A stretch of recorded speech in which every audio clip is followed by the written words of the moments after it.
Hey you guys, welcome back to my YouTube channel. For those of you who don't know me, my name is Bukaya. This is Budget B. And in this channel, I share with you guys tips, tricks, and deals. I also do a little bit of cultural diversity, which is what this video is going to be about. I have some of my friends here. All of them are from different countries, and we are going to be talking about some of the problems in our country and just kind of discussing about it so we can share awareness and try to help each other and just really understand what exactly is going on in the world. I am representing Nigeria today. My name is Micah. I'm representing America. Sophie, and I'm representing Armenia and Artsakh. My name is Lida. And my name is Anastasia. They're representing, sorry. They're representing Russia. I actually have one more person. He is late, so we're just gonna keep going and he'll join us whenever he joins. I'm gonna ask 3 questions. I'm gonna ask 3 questions. You're good. I'm gonna ask 3 questions, and if you say yes to any of these questions, keep your camera. What am I missing? I'm gonna ask 3 questions, and if you agree with any of these questions, leave your camera on, and if you disagree with any of the questions, turn your camera off. And then, like, those who agree, we're going to talk about it, and those who disagree, we're going to talk about it. So do we all agree with that statement? Yeah, actually, yeah. In regards to Armenia and Azerbaijan and Artsakh, one of the most important ways that, like, Azerbaijan has tried to influence the media was making these, like, posts on Instagram.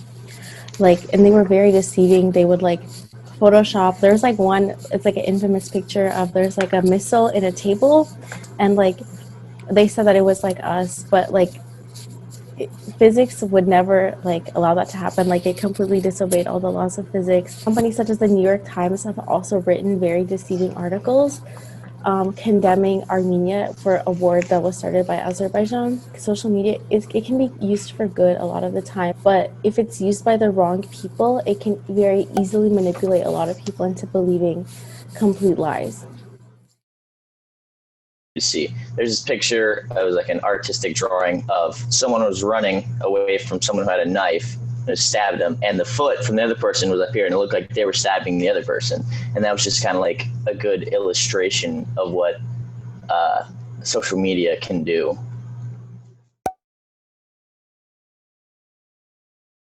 I think that it can be factual. It also can be incredibly unfactual. I can share the thing. It was like super funny. 1 second. Okay, so here's the thing. So like they like went and like photoshopped this image, and it literally doesn't make any sense. We have to like do our best to make sure that like people know the difference between like fake and real social media. Yeah, I absolutely love having multiple points of view. I love debating. I love having multiple opinions, multiple inputs, so that I can really examine all of it and get all the information that I can from different perspectives. Helps paint a better picture of the whole story. I try to not be single-minded, if that makes any sense, and I do that like by talking to people who have the complete opposite views, mine, to try to see if I can understand that or if I can make sense of that, because I just don't think it's fair to only see one perspective on things. If you disagree with somebody, it can still help you get a better understanding of what you believe, or it could possibly change your mind once you have more information. So it benefits everybody. The other thing that's like good about talking to other people is that like I think Devin said this, but like help like teach them, and like teaching people who have the same opinions as you doesn't really, it's not productive. teaching people who have like differing opinions than you or like have no opinion on an issue, I feel like that's where you can make the most impact. And I think Russia can go first in just talking about the issues in their country and things they wanted to talk to us about today. So we divided some issues between us.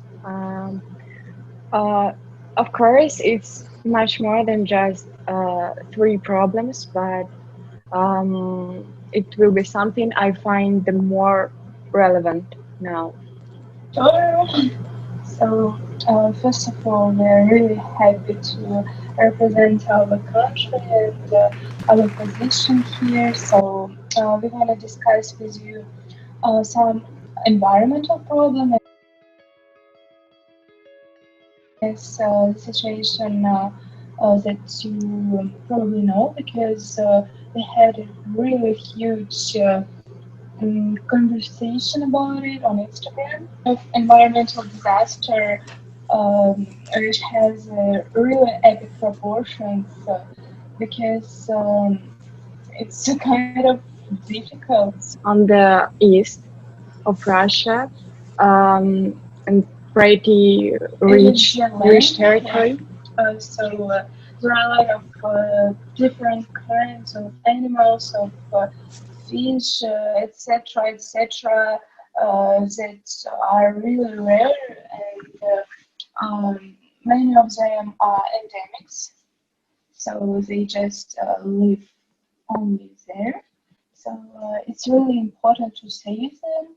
The water there on this territory is full of different chemical substances, as for example petrol. It was really strange to read on Instagram this huge news because no official channel was talking about it. So our source of information, it was Instagram. I mean, it's kind of strange. It was terrifying to see this because there are a lot of dead body of sea animals on the beach, and it's absolutely terrifying to see.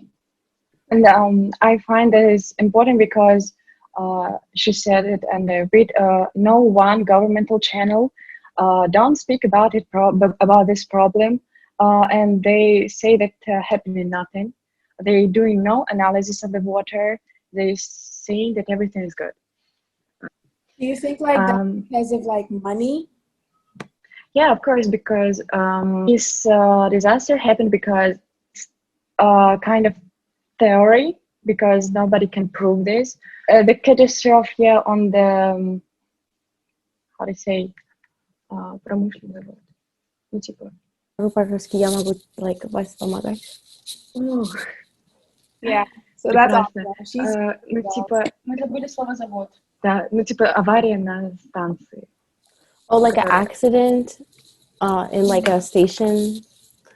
Gas station. Yeah. Yeah. Station. So the next problem I want to tell about, also about how government keep silence about the problem. So it's a story about the peaceful protests in Khabarovsk district. It's a huge territory of Russia too. They people elected a governor. His name is Sergei Furgal in 2018, and he was really kind of good for people because he made such a thing like he was first of all, he reduced his salary. He reduced the salary of other governmental workers. He organized free meals for children in school. He was imprisoned by the government, of course, because he was a martyr 15 years ago. And the funniest thing that people just believe that they have a future, their children will live better, I don't know. and recent, the governor, without the trial, without justice, the freedom for the Sergei Furgalov, and they want justice trial for him. We heard nothing about this problem. It was like Khabarovsk doesn't exist at all. Like it's happening nothing, and the police was pretty aggressive for the people who. I really hope you understand me. I do. I think. I mean, I don't know if everyone is on the same page, but I think I can get like the gist of what you guys are saying.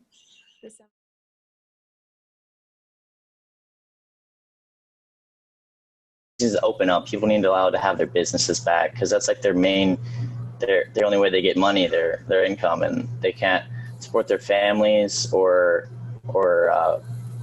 do anything if it's shut down and it's not allowed by the government. One of the things that people fail to realize is that like coronavirus did not come in March. I was in Seattle when coronavirus started coming in January. Government's regulation of coronavirus, when they knew that it was there in November, and the dismantling of the pandemic response team in 2018, that was absolutely integral to one of the reasons why none of us are in college. Like Amazon, Facebook, Google, and Apple made over $54 billion in profits last quarter, which is when like 20% of businesses were shut down. Hundreds of thousands of people were unemployed. People are waiting on stimulus checks that's been blocked by Republicans and Democrats. People are waiting for money that's never coming. People are on unemployment for God knows how long. While like these people who have more than enough money just keep accumulating more and more wealth. It's not just a like politics thing, because the politics, like both Democrats and Republicans like don't care about you. All they care about is money. It's just fact. Okay, so here's my thing about like coronavirus. I feel like it's one of those things that is like new and like no one really knows what it is. And I feel like it's less of the actual death rate and like the long-term effects of it, because no one really knows exactly what it does to you like long-term. And I think that's what they're trying to find out. I 100% agree that it was mishandled when it first happened. But again, like I'm 19, I have no idea like the system, like what goes into it or whatever. But yeah, I agree that it's been due time to open up and like people to start living their lives and everything again, safely, of course, but for the small businesses, 100%. Kind of feel like the same way. I feel there's like a lot of different issues people are concerned about with coronavirus. Like some people worry that if you open up because there's not a vaccine, and it also has long-term effects even after you get infected.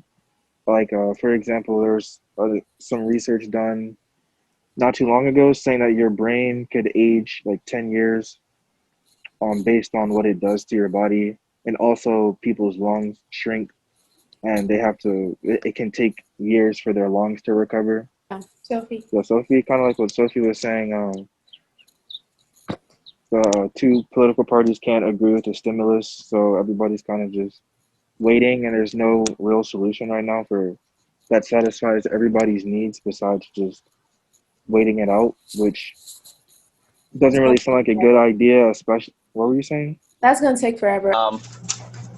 I think people should be allowed to have their businesses back opened, regardless if it's within, if they're being safe, not being stupid. Because if not, it's like, oh, we're protecting you just for you to slowly die because you can't get any money. Like, if that was me, I'd rather die. I'd rather die than slowly die. I'd rather cheat it over with. But they're like, oh, we'll protect you. We don't want anyone to get sick or anything, but then we're not allowing you to get money and provide for your family, so you'll be homeless and on the street. I agree with that, because also kind of like what you were saying, people are going back into poverty, and people are behind rent payments and all these things like that, like blaming the president, for example. But it's both sides who aren't providing any money or anything for people to work and for people to not go back into poverty. or to fall deeper into poverty. And it's like that's becoming a political issue instead of both parties just coming together and finding a solution to the problem. They're using Yeah. it for re-election, and I feel like that's really messy. And Like, I feel like there should be like a like not to sound like a communist, but I feel like there should be like a redistribution of wealth from like the people who've gained like millions of dollars, billions of dollars during this pandemic to people who are unemployed, to people who regards to like redistribution of wealth, though, I feel like it should be more for like from taxes than directly from those who like are billionaires. I don't think that the government should be able to directly say, oh well, you're a billionaire, so I'm going to go and take your money, because I feel like there are people who need that more. Mhm. I do feel, however, that with the taxes and everything that we do pay, that the government should use that and help those who need the help. I saw this thing and it was about how most of the protesters and stuff were actually white people. I haven't Shit heard up. that. Yeah, it was like 60%. 60%. Yeah, but like Did anyone else see that? What was the I think source? Those numbers? I don't know. It was like on some Seattle thing. But this like whole like villainization of black protesters, I feel like is also its own problem, because like if they're the ones who's having their communities destroyed, they're also like being villain. I don't know. Like this is just like my rant. I don't know. I haven't. I think that I definitely agree that, again, back to the media, because I have a lot of problems with the media, but I definitely think that like the news and stuff, that they are showing non-peaceful protests to like for whatever reason, and there have been so many peaceful protests, but I think that honestly that's just kind of how like the like internet and social media is in general. They just like show what they think people want to see, and like that like also goes into like police brutality on its own, because social media will also show like a lot about like blacks, how it's affecting like the African American community, and then on the flip end, like nothing about good cops and nothing about the fact that the actual police brutality that is being shown is like 1% of what is actually going on, and nothing about that. And I feel like that's just honestly, I guess that's just like the social media business world, and that's just kind of how it is. About like the 60% white people, send me the source. Yeah, That's very interesting. I don't know. I think I saw. It's like, you know, like when you think you see something, but like, yeah. The other thing was that like even when there's like I saw like in the beginning there was like a good cop, and then he was like kneeling with the protesters, and then like 20 minutes later they were like tear gassing them. Like it's just like I feel like the whole like good cop bad cop like nonsense is just like a way to like distract people from the fact that like this system is like built to oppress people, and like even if somebody's a good cop, they're still part of the system that like disproportionately jails like minorities, and disproportionately jails black men. I feel like that topic is like it's like a whole thing on its own. Like it's something that we would have to like really go into. So maybe for like another YouTube video. That's kind of going to bring me into my country, because I'm from Nigeria, and right now hopefully everyone here has heard of it. There is the SARS movement, and that is what I'm going to be talking about.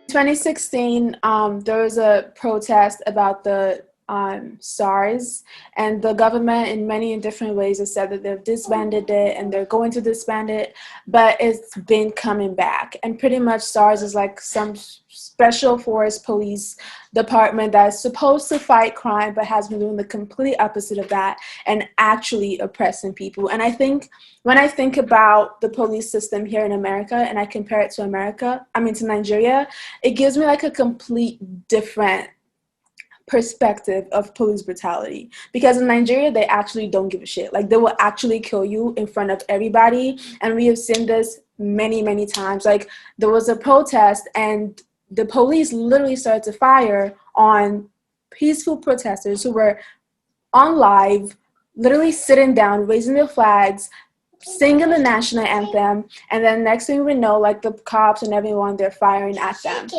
My problem is that the police system in Nigeria is horrible. Like, it's the definition of police brutality, and there is no sense of safety or any sense of protection. And I'm not gonna compare it to America, because, like, yes, that's like a worse situation, but in a sense, it gives me appreciation of the current police system here in America, because it's the complete opposite back home in Nigeria.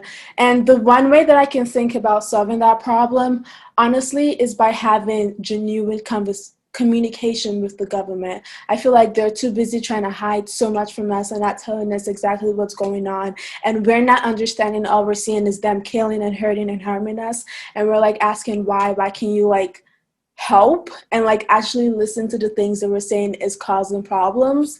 And I feel like when that starts to happen, then maybe, just maybe, we can start to like change things. And then honestly, I just feel like they should kick every single political figure right now in the government, just kick them all out, because I feel like now is the time for a new generation to take over who actually understand what is going on. And like, I feel like the world is changing too quickly for the old people to keep up and to understand. And then another part, and another reason why the End SARS movement has been so huge is because of how the youth in Nigeria literally have no sort of help from the government. Other countries, you can do that. You can get volunteer work, you can work, like get a job while you're in school. None of that exists in Nigeria. In order to get a job in Nigeria, you have to have experience working, but then they will not. It's kind of like backwards, because you have to graduate college in order to get a job. But in order to actually get the job, you have to have job experience. And it's just like, so how am I supposed to get job experience if there are no internships and no volunteer work? And it's just like a really horrible cycle. So like, maybe having more job opportunities and internships and volunteer work for youth in Nigeria would be like a really great thing to do. And then also just communication with the government would be like a great start, just in general in Nigeria. You said that like they tried to disband SARS in 2016. Do you think time since then? Yeah. Do you think if like they actually disbanded SARS now, do you think that would solve the problem, or would it have to also, like, as you said before, like be a complete annihilation of the current administration? I think that what they're doing is saying that they've disbanded it, but then they create a whole new force and just name it something else. Oh, okay. So it's the same exact thing. Yeah. So like, I really do. I feel like just everyone is to get out, just leave and just start afresh. I feel like, or re-educate everyone, make them all start afresh to like. And I know that may be hard for them and their families, but I really do feel like that is probably the best option for just safety in general in Nigeria.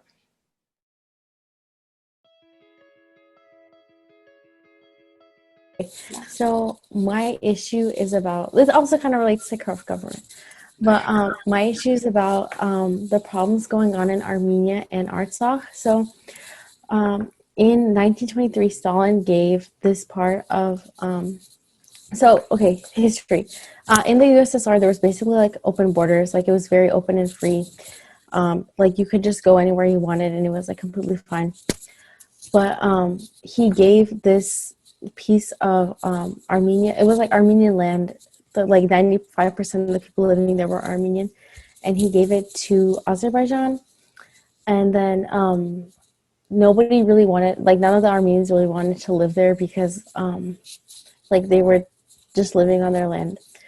And then throughout like the 80s, when the USSR started to fall, there was an independence movement for Artsakh people to have their own republic and to have their own government, which ignited a war between Armenia and Azerbaijan. There was a time in Artsakh where Azerbaijanis and Armenians could like live side by side, which is why we want to have a recognized Artsakh, because once we recognize Artsakh and once people from Azerbaijan and Armenia can just like live simultaneously and not have to worry about like Armenian government or Azerbaijani government, then like I feel like that's like the first step to creating world peace. But on September 27th, Azerbaijan attacked Artsakh and its capital city of Stepanakert. While they claim to say that no civilians have died, like there have been civilians who died. Some of them are like children. They've bombed a maternity hospital recently, and then still claim that they only hit military infrastructure. They've been using white phosphorus bombs and obliterating forests.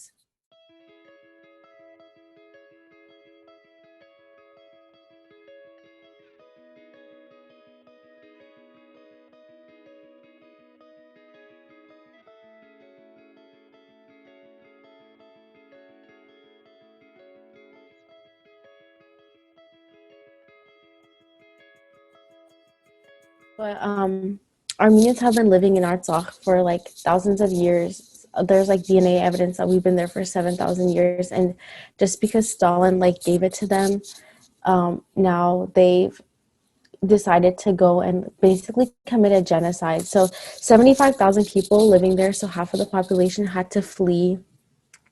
They're bombing civilian infrastructure and just trying to get as many Armenians out of there as possible to ethnically cleanse the land. Why do you feel like no one is saying anything though? Because that's like crazy.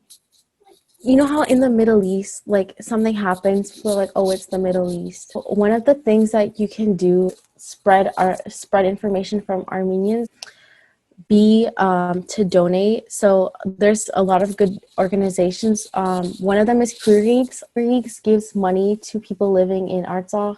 They give food, they give medicine, and they have to do this very discreetly because the Azerbaijani government will like bomb people who are bringing aid. So there was like a bus coming from Armenia, and they just like bombed it. They bombed a fire department. They bombed like a fire truck that was bringing water to civilians. United States also created a ceasefire, which Trump was like, we are doing the ceasefire, like we are fixing this problem. And then like 20 hours later, the ceasefire broke. There's no penalty for breaking the ceasefire? Nothing? There should be. I don't know why they haven't done a penalty for it, because I have a friend, Tati, as you know, and that, like I've been trying to stay active and like help as much as I can. Unfortunately, like Micah said right before he left, like when things so directly affect people tend to not care about it.